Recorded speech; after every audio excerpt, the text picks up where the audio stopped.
Beginner's Guide to Intermittent Fasting.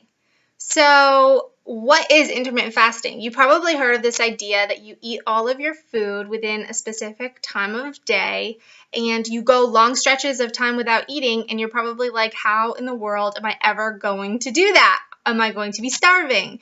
Am I going to be in a terrible mood? Am I going to be able to even do this in my life? Well, I want to tell you guys, I just finished my very first 5 months of intermittent fasting since I heard about this, found out about this, and started doing my own research. And I have experienced some incredible benefits. So let me just go into some of those benefits of fasting and why you want to do it. And then I'm going to talk about my favorite type of fast, which is the 16 8-hour fast. And that is also one of the most common fasts. And I'm also going to take you through how to do that in your lifestyle and how it works. And it's really super simple, and anyone can do it. And that is one of the cool things. It doesn't matter who you are or where you're from, and it costs nothing. You can just literally start this up tomorrow and get started on an intermittent fasting lifestyle. So first of all, let's talk about who should not be fasting. And that would be if you're pregnant and if you have any type of body or I guess disorders with food, any type of food disorders, you definitely should not fast, or you should talk to your doctor about that. But other than that, pretty much anyone can start up a fasting regimen, and it can really provide some insane benefits to you when you get started doing something like this. Some of the reason intermittent fasting, not only for weight loss, which weight loss is the very first one that most people begin their interest in intermittent fasting, they look for it for the weight loss benefit. And the reason for this is because when you are not eating and when you extend the time between your last meal and your first meal, your body doesn't produce insulin.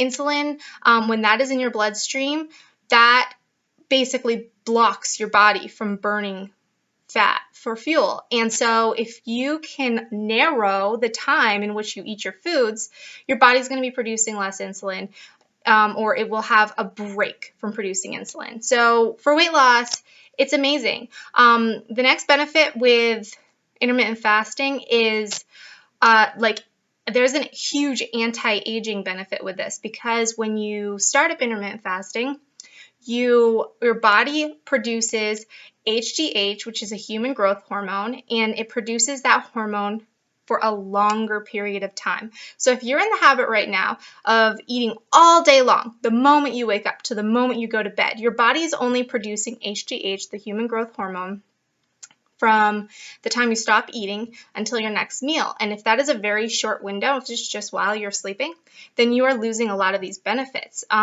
Your body, this is what happens when you don't eat. Your digestive system, that takes a lot to digest the foods that you're eating, is finally given a break. And with that break, your body can now focus on repairing and healing your cells. So we're talking about some amazing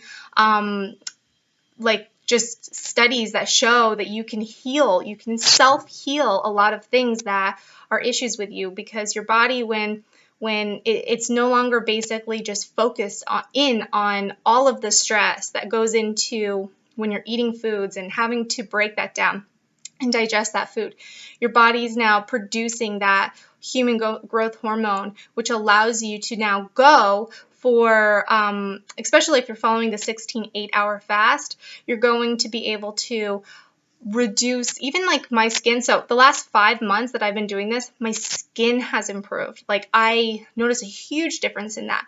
My loose skin from my pregnancies, just like that has tightened up. I feel better, but when I look at pictures of myself from even just 5 months ago to now, I look younger, and it definitely has to do with the intermittent fasting. I'm sure that's what it is. And I have not been intermittent fasting like literally daily, and that's the other cool thing about this. You can start intermittent fasting and you can do it how it fits your lifestyle. You can do it a few times a week, you can do it every day of the week. I right now just got into doing it every single day. I was doing it I was doing it about 4 days a week. I started with 3 days a week, went to 4 days, then it was 5 days. I wasn't fasting on the weekends. Now I pretty much do it every single day. Maybe I'll take like a day off when my life basically comes into play, like my husband wants to go to brunch or something like that. And that is okay. You do not have to beat yourself up on that. So let me go into how to do the intermittent fast. Basically, it's super easy. You just don't eat between a specific window of time. The most popular time frame would be starting eating at 12 p.m. noon and be done eating completely by 8 p.m. at night. So that is an 8-hour window where you're consuming your foods. And you're not eating less. You're eating the same amount of food that you would be eating normally. You are just eating it within that window. So you can still have 3 meals a day. The types of food that you eat, there's a ton of different research, and it's shown that the best type of meal plan for you to follow would be a ketogenic, low carb, high fat lifestyle along with the intermittent fast. But that type of lifestyle is also going to make it easier for you to follow the intermittent fasting, because with a ketogenic meal plan, you no longer have those spikes in blood sugar. So it's easier for you to go longer stretches without eating. So that is one thing. And so with the intermittent fasting, you can go that period of time after 8 p.m. You then do not eat anything until 12 noon the next day. And a big question that I'm asked is, what will break a fast? What can I drink or consume in that fasted period? The answer to that is there are lots of studies that show if you consume 50 calories or less, you will not break your fast. Now, just saying that, the goal is not to create an insulin spike in your blood sugar, because that is what will cause your body to stop producing the HGH, human growth hormone, that is the main benefit to producing those new cells and healing your body. Okay, so the 50 calories, I wouldn't suggest just having like 50 calories within one specific drink, and the lower you can go in that, the better. It is recommended that you just do water if you can just do water, but having tried this myself, just water is really, really hard.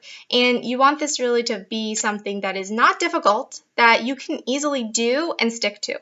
So for me, this is what I do. I love having a pre-workout drink, because I do my workout in the morning in a fasted state. And it's suggested that if you are working out, that you do your workout right before you break your fast, like an hour before you would start your workout. But we all have lives, we all have jobs, and that's sometimes not realistic, and that's okay. But a pre-workout drink, I look for one that has magnesium, potassium, and sodium, which are the supplements that you really want to make sure that you're getting when you're following a ketogenic meal plan, but also with intermittent fasting. And that pre-workout drink actually really keeps me held over until noon. If I don't have that, I do get hungry. But then the other side of this that I want to tell you guys, when you first get started, you probably will feel a little bit hungry in the beginning, but then that is going to subside. Within like the 3rd day, your body's going to stop producing the hunger hormone ghrelin at that time when you normally have your first meal. So your body is used to you eating when you first wake up. So you produce ghrelin. It signals that you are hungry, you need to eat. And if no food comes in, your body gets the hint, and the ghrelin will start subsiding. And then after about 3 days, your body won't release that hormone until later. It will adjust to your new schedule. So you're basically telling yourself, you're telling your body, the food's coming at this time.